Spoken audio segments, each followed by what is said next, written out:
Oui, les pompiers australiens le disent eux-mêmes, ils ont été totalement dépassés par l'ampleur de ces incendies. Pourquoi? Eh bien parce qu'en Australie, ces 2 dernières années, il a plu beaucoup moins que d'habitude, jusqu'à 10 fois moins dans certaines régions. Regardez cette carte. Plus c'est rouge, plus c'est sec. Et elle est très parlante.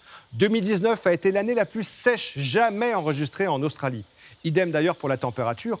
2019 est l'année la plus chaude qu'a connue l'Australie depuis 110 ans, avec des vagues de chaleur extrêmes, presque 49 degrés à Sydney début janvier.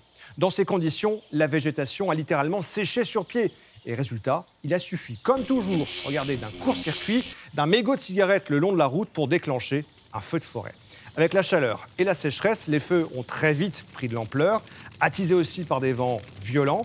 Et quand les flammes gagnent en intensité, les braises emportées par le vent que vous voyez tout autour de moi, eh bien, en Australie, elles peuvent parcourir 20 km et démarrer un nouvel incendie ailleurs.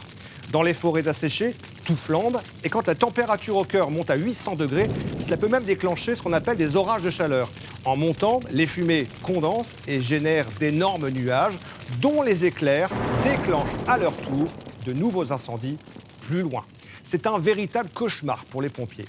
La seule solution, ce sont des contre-feux pour enlever le carburant, c'est-à-dire la végétation qui alimente l'incendie, et surtout l'arrivée de très fortes pluies. Pas sûr d'ailleurs que les averses attendues dans les prochains jours suffisent à éteindre la centaine d'incendies encore actifs en Australie.